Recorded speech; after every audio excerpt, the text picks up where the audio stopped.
Olá, querido, querida, Deus abençoe grandemente a sua vida. Seja muito bem-vindo ao Vivendo o Evangelho. Se você está em nosso canal, aproveita, deixa seu like e pode também deixar o seu comentário a respeito do que nós vamos falar hoje, que você já leu aí no título. Se você está no nosso site Vivendo o Evangelho, seja muito bem-vindo. Aqui você encontrará horas e horas de conteúdo, tanto em vídeo quanto escrito. É só entrar aí na aba Conteúdo.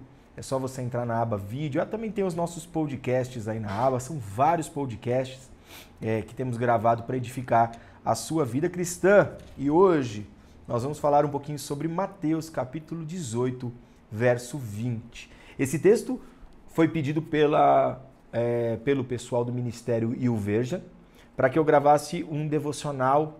Pessoal incrível, maravilhoso, que tem feito um trabalho através da palavra de Deus, espalhando a palavra de Deus com muita excelência e muito carinho. Se você não baixou o aplicativo ainda da YouVersion, você pode baixar agora. É só entrar aí ou no App Store ou no Google Play e baixar nesse exato momento o aplicativo. Lá tem uma série de devocionais e eu tenho alguns vídeos gravados para lá e também algumas séries devocionais que estou produzindo. Mas aqui eu quero trazer um conteúdo um pouco mais profundo. Lá é rapidinho, 2 minutos. E aqui eu quero trazer uma coisa um pouco mais profunda, discutir um pouquinho o texto teologicamente, o que o texto fala, o que o texto não fala, o que dizem que o texto fala, mas ele não fala.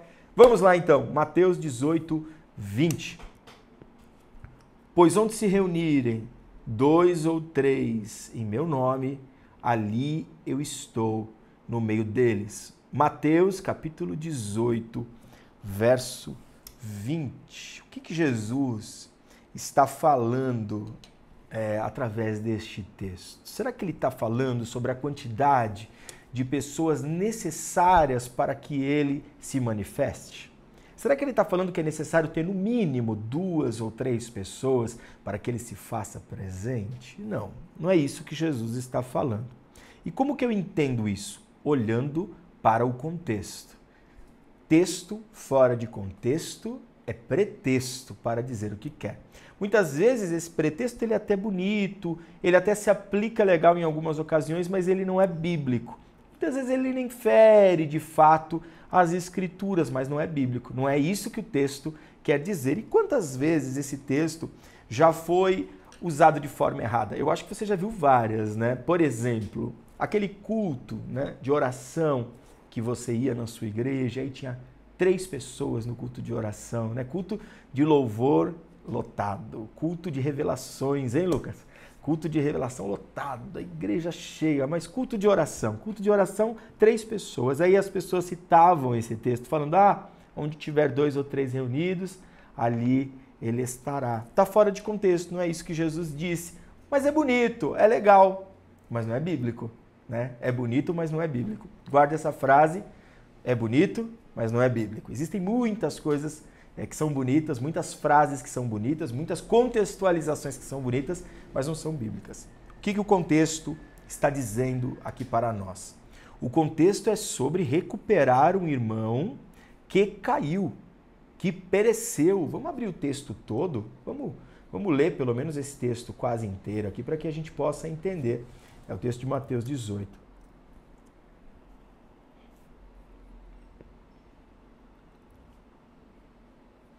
Mateus 18, 20.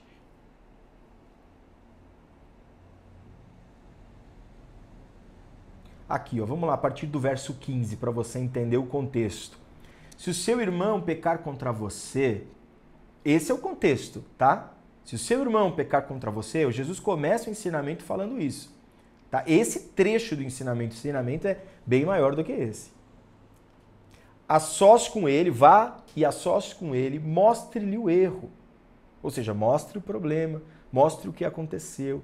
Tá? Lembrando que esse contra você, ele vai estar entre conchetes, entre parênteses, mostrando que ele foi inserido aqui como para que o texto se tornasse lógico. Mas é se o seu irmão pecar, tá? Vá e a sós com ele, mostre-lhe o erro. Se ele ouvir, você ganhou o seu irmão. Mas eu vou falar já sobre o que quer dizer essa palavra ganhou, porque parece que essa palavra é meio que uma questão de conversão, mas não tem nada a ver com isso, eu falo depois. Ganhou o seu irmão. Mas, se ele não ouvir, leve consigo mais um ou dois outros, de modo que qualquer acusação seja confirmada pelo depoimento de 2 ou 3 testemunhas. Mostre para ele que você errou sozinho, não deu certo, leve testemunhas, para que essas testemunhas colaborem para que ele enxergue o erro. Não deu certo ainda. Se ele se recusar a ouvi-los, conte à igreja, tá?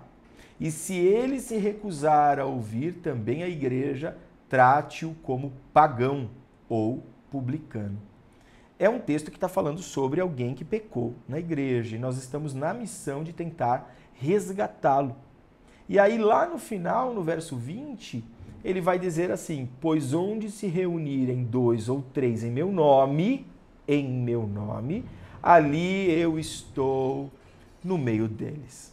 Tá? Então, essa reunião no nome do Senhor é para recuperar o nosso irmão na comunidade em que ele está inserido. Quais são os ensinamentos que nós aprendemos aqui com Jesus?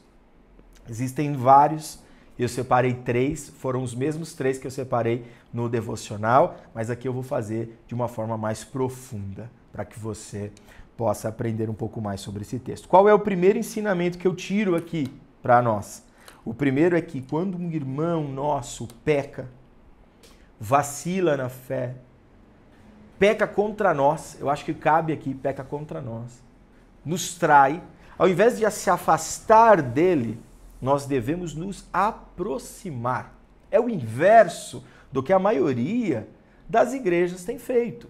É o inverso do que a maioria das pessoas que se dizem cristãos tem feito. Como que funciona? A pessoa pecou, o que acontece com ela? Você sabe, você faz parte de uma comunidade cristã ou desistiu de fazer parte de uma comunidade cristã. O que uma pessoa, quando ela peca e todo mundo toma conhecimento sobre esse pecado, o que acontece com ela? Ela é isolada, ela é arrancada de seus ministérios, ela é tirada, ela é deixada para trás, ela começa a não ser mais convidada para as confraternizações, ela começa a ser exclusa das atividades denominacionais. E esse texto está falando ao contrário, porque você imagina, a comunidade cristã, que não é uma instituição e nem uma religião, a comunidade cristã, que é um organismo vivo, tá? Não geográfico, eu já vou pontuar sobre isso, ela está se desenvolvendo. Imagina só, se todo irmão que pecasse, eles excluem automaticamente. Era isso que ia acontecer, são pessoas que estão vindo da carga do jugo religioso do judaísmo, do farisaísmo, e eles estão carregando essa carga opressora de julgamento. Aqui não, aqui Jesus está falando, você tem que dar chance para o seu irmão recuperar, e não uma chance, você tem que dar muitas chances, você tem que dar chances sozinho, chances no coletivo, certo? E chances na comunidade. São 3 chances aqui em âmbitos maiores. São chances, ou seja, a comunidade tem que dar chance para aquele indivíduo, o grupo, aquele grupo que você faz parte, que sai para comer no fim de culto, aquele grupo mais próximo, tem que dar chance, e você, na individualidade, tem que dar chance. A Bíblia Jesus está sendo bem explicativo aqui. É um texto muito profundo sobre recuperação do irmão que caiu. Então, quando eu vou até ele e apresento a Escritura, eu estou dando a chance de ele se arrepender. E se ele se arrepender e entender o seu erro, ganhamos. Olha só a palavra ganhamos. Eu não sei por que colocaram a palavra ganhamos aqui. Mas essa palavra em grego é kerdaino, tá? E essa palavra kerdaino quer dizer escapar do mal. Então, todas as vezes que eu vou ao meu irmão e apresento as Escrituras, ele mostra o seu erro e ele se arrepende, nós ajudamos a este irmão a escapar do mal. Que coisa maravilhosa! Irmãos que pecam, vacilam, escorregam, nos traem, nos ferem, pecam contra nós, tendo uma chance de um cristão verdadeiro, ele pode ter a oportunidade de escapar do mal. Olha só a responsabilidade que o Senhor está colocando sobre nós, mas ao mesmo tempo que Ele está nos imputando essa responsabilidade, Ele também nos está dando uma chance. Que coisa maravilhosa, né? Se nós vacilarmos, porque em hora nós seremos o irmão que levará a palavra a fim de recuperar o nosso irmão. Ora, seremos o irmão que caiu e precisa ser recuperado. Jesus está mostrando que existe uma oportunidade. 2. Jesus está falando através da maximização da exemplificação, mas sendo, como é que eu posso dizer? Ele está sendo minimalista. O que ele está fazendo? Ele está pegando o menor coletivo. E o menor coletivo, o Lucas está aqui comigo, o menor coletivo é 2. São 2. É 2 não, são 2. O menor coletivo são 2. 2 pessoas juntas é o menor coletivo. E Jesus ele está fazendo o quê? Ele está fazendo um caminho de expansão coletiva, que isso é o Evangelho. E isso é incrível, né? Ele está falando só você e ele. É o menor coletivo, 2 indivíduos. Eu ali estarei presente. Mas ele também pontua um grupo um pouco maior, que é você mais 2 testemunhas e o indivíduo que precisa ser recuperado. É um coletivo maior, mas não tão grande assim. É um coletivo mais particular, aquele grupo que vai com você passear, aquele grupo que vai comer com você, aquele grupo de conversa no fim de culto, que o pessoal chama de panelinha. É isso. É esse grupo, seus melhores amigos, está ali. É o menor possível coletivo, ali entre 5, 4 pessoas. Ali eu estarei também, a fim de recuperar o seu irmão. E aí ele vai para a comunidade completa.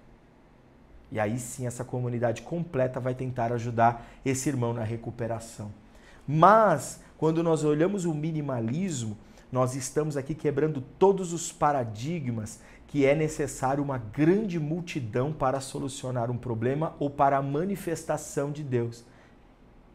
Coisas que muitas religiões eram necessárias, e muitas seitas e muitas formas de pensar de forma religiosas e outros deuses exigiam muitas pessoas naqueles atos. Era necessário muitos fazendo aquele mesmo ato em vertentes repetitivas, em fases repetitivas para que fosse atendido. Jesus está dizendo, se tiver 2 e um destes 2 ainda precisar ser recuperado, eu estarei lá. Ou seja, um está defeituoso, um está quebrado, e mesmo se um estiver quebrado e o outro tentando recuperar, eu estarei lá, porque a mensagem do Evangelho estará lá.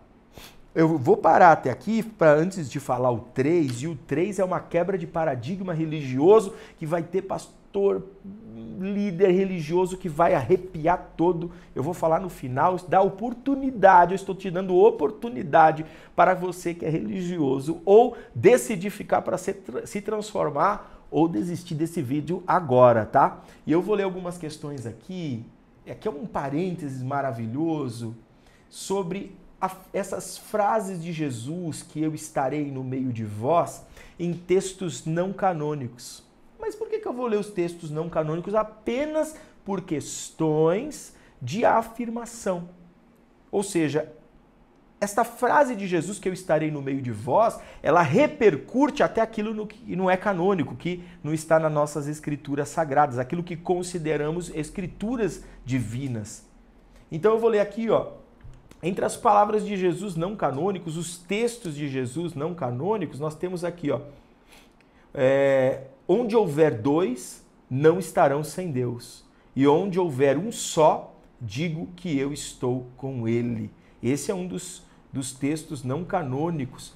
E aí, além disso, ainda tem mais um, que é o levanta a pedra e ali me encontrarás. Racha o cepo e ali estarei eu. Eu vou ver se eu consigo pronunciar aqui Oxirrinquirros papiros. Foram papiros encontrados no século XIX, no século XVIII, que mudaram completamente a mentalidade, a mentalidade histórica e também arqueológica, porque eles tinham contextos de Lucas e João, que é de extrema importância, além de muitos outros ditos. E esse dito estava lá escrito. Tem mais algumas coisas. Nós temos também uma referência a isso na Mishnah, no Abot 3, versículo 2. nós temos o que mais? Encontramos alguns assertivos semelhantes. Eu estou lendo aqui todas essas informações através do Champlin, que é um grande teólogo e escritor. E até aqui tem um ponto que pode ser o motivo do nosso próximo vídeo. Se você quer esse próximo vídeo, você vai deixar aqui nos comentários agora. Olha só como a Torá interpreta a forma de roda dos escarnecedores, que também está ligado ao eu estarei no meio deles. Nós precisamos encerrar esse vídeo já, tem muito conteúdo aqui, incluindo os comentários como o Talmud, isto é, conversa sobre a lei, ensinos, ou seja, quando dois se reunirem, eles precisam falar sobre a Torá ou o Talmud, os ensinamentos e as leis. Se isso não acontecer, eles estiverem falando sobre qualquer outra coisa, é roda de escarnecedores. Já fez parte de uma roda de escarnecedores aí? Pensando assim? Ou seja, sentou para falar de futebol, roda de escarnecedores. Para falar sobre relacionamento, roda de escarnecedores. Para falar sobre fim de ano, roda de escarnecedores. Então só não é roda de escarnecedores aquela roda ou aquele grupo que fala sobre a Torá, ou sobre os ensinamentos, ou sobre a lei, ou sobre o Talmud. Mas isso é assunto para um próximo vídeo. Se você quer, deixa aqui nos comentários, eu posso gravar um vídeo só sobre roda dos escarnecedores. Porque eu já ouvi isso muito, hein? Nos comentários lá no Instagram, né? Já ouvi muito isso. Ah, mas você está deixando o pessoal sentar em rodas de escarnecedores. Você sabe o que significa roda dos escarnecedores? Se quer saber, deixa aqui nos comentários. Vamos para o último. Você que os religiosos, né? Os religiosos já saíram do vídeo ou ficaram aqui para realmente aprender o que é a palavra de Deus. Então vamos lá. Quebra do paradigma geográfico. É isso mesmo que Jesus está fazendo através desse texto também. Tem muitos outros ensinamentos, mas aqui são os primaz, a primazia desse texto, a essência desse texto. Onde estiver 2 ou 3 reunidos em meu nome, ali eu estarei.